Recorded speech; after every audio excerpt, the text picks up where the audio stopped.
जादुई कहानियाँ देखने के लिए हमारे चैनल को सब्सक्राइब करें और बेल आइकन जरूर दबाएं। राजगढ़ नाम के एक छोटे से गांव में मोहिनी नाम की एक औरत अपने पति रमेश के साथ रहा करती थी। वो बहुत ही ज्यादा लालची औरत थी। वो दिन भर अपने पति से बस लड़ाई ही करती थी। उसे घर का काम करना बिल्कुल भी नहीं पसंद था। वो बस दिन भर खटिया पर आराम ही फरमाती थी। उसे कोई भी काम करने का मन नहीं करता था। वो आए दिन अपने पति से लड़ा करती थी। उसका पति उसकी इस हरकतों से बहुत ज्यादा परेशान था। एक बार की बात है, अरे भाग्यवान, बहुत तेज प्यास लग रही है, मुझे एक गिलास पानी पिला दो। न जाने इनकी क्या है, मैं अभी आकर बैठी हूँ और आते ही पानी मांग लिया।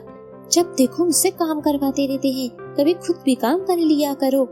जाइए, एक गिलास पानी मेरे लिए भी लेकर आइए और खुद भी पी लीजिए। रमेश मन ही मन सोचता है, न जाने किस औरत से मैंने शादी कर ली है।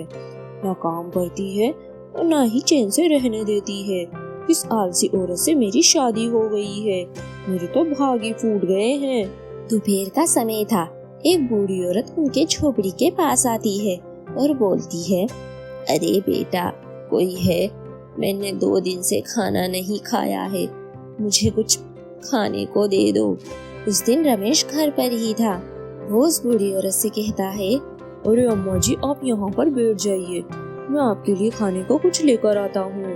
बेटा, मुझे एक गिलास पानी पिला दो, मुझे बहुत प्यास लग रही है।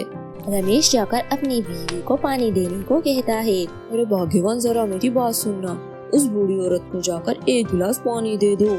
मोहिनी इस बात पर भी अपने पति से लड़ने लग जाती है। वो बूढ़ी औरत पति पत्नी की सारी बातें बाहर खड़ी सुन रही थी। बेचारा रमेश दुखी मन से उस बूढ़ी औरत के पास जाता है और वो बूढ़ी औरत सब कुछ समझ जाती है और वो रमेश से कहती है, अरे बेटा, कोई बात नहीं, मैं तुम्हारे मन की बात समझ सकती हूँ। तुम्हारी बीवी बहुत ही ज्यादा आलसी है। मैं तुम्हें कुछ देना चाहती हूँ। ये लो बेटा, ये एक जादुई अंगूठी है, इसे तुम अपनी बीवी के हाथों में पहना देना, फिर देखना इसका कमाल। अगर उसको सबक सिखाना है तो तुम्हें ये सब करना ही होगा। बस जैसा मैं कहूँ वैसा ही तुम करो। रमेश उस बूढ़ी औरत की बात मान लेता है और वह अंगूठी ले जाकर अपनी बीवी को देता है। अंगूठी देखने के बाद रमेश की पत्नी बहुत ज्यादा खुश हो जाती है। वो लालची तो थी ही, इसीलिए वो अंगूठी अपने हाथों में पहन लेती है। देखते ही देखते उसके हाथ बहुत ही ज्यादा लंबे हो जाते हैं। अरे अरे, ये मेरे साथ क्या हो रहा है? मेरे हाथ तो इतने लंबे हो गए हैं। अरे चलो, ये तो मेरे लिए बहुत ही अच्छी बात है। अब मैं बैठे बैठे कुछ भी काम कर सकती हूँ, वो भी मिनटों में। मुझे कहीं आने और जाने की जरूरत नहीं है। रमेश ये देखकर चौंक जाता है कि आखिर मेरी पत्नी के साथ हो क्या रहा है। वो बूढ़ी औरत बाहर खड़ी ये नजारा देखती है और वहाँ से चली जाती है। अब मोहिनी बैठे बैठे अपने काम आराम से कर लेती थी। वो अब उन हाथों के साथ बहुत ज्यादा खुश रहने लगी थी। धीरे धीरे ये खबर पूरे गांव में फैल जाती है। कुछ दिन तो मोहिनी को अच्छा लगता है, लेकिन धीरे धीरे उसे लंबे हाथों के साथ धीरे धीरे परेशानी आने लगती है। उसे सोने में दिक्कत, नहाने में दिक्कत और खाने में भी बहुत ज्यादा दिक्कत होने लगी थी। मोहिनी तो अब सजना संवरना ही भूल गई थी। वो अपने बाल भी नहीं संवार पाती थी, क्योंकि उसके हाथ लंबे होने की वजह से मुरझाया करते थे। अब मोहिनी की जिंदगी बहुत ही मुश्किल से कट रही थी। उसके कुछ काम आसानी से हो जाते तो कुछ काम करने में उसे बहुत ही ज्यादा दिक्कत आने लगी थी। वो रात दिन परेशान रहा करती थी और वो सो भी नहीं पाती थी।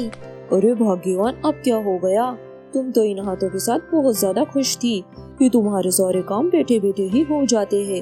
अब रहो इसी में ही खुश। अगर मोहिनी बाहर भी जाती तो लोग उसके लंबे हाथ का मजाक उड़ाया करते थे, इसीलिए उसने अब बाहर जाना भी बंद कर दिया था। अब तो आए दिन रमेश और मोहिनी के लड़ाई झगड़े होते ही रहते थे। अगले ही दिन वही बूढ़ी औरत उसकी झोपड़ी के पास आती है भिक्षा लेने के लिए और रमेश की पत्नी उठकर बाहर जाती है।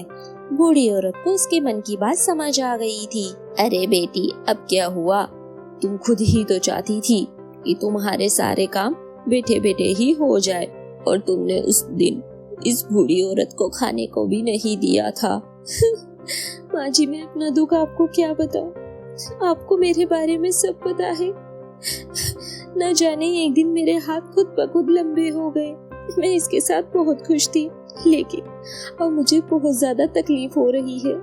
मुझे अब समझ आ गया है कि मुझे आलस नहीं करना चाहिए और अपना काम खुद करना चाहिए। मैंने आपकी उस दिन बहुत बेइज्जती की थी, इसलिए मुझे माफ कर दीजिए। मोहिनी को अपनी गलती का सबक मिल जाता है और वो बूढ़ी औरत उसे सारी बात बता देती है जो उसके और उसके पति के बीच में हुई थी। वो अंगूठी बूढ़ी औरत वापस ले लेती है और मोहिनी उस बूढ़ी औरत को भरपेट खाना खिलाती है। और अब आए दिनों में मोहिनी अपने काम खुद करती है। अब वो अपने पति से लड़ाई झगड़ा भी नहीं करती है। अब उसका पति और वो अपनी जिंदगी में बहुत खुश थे।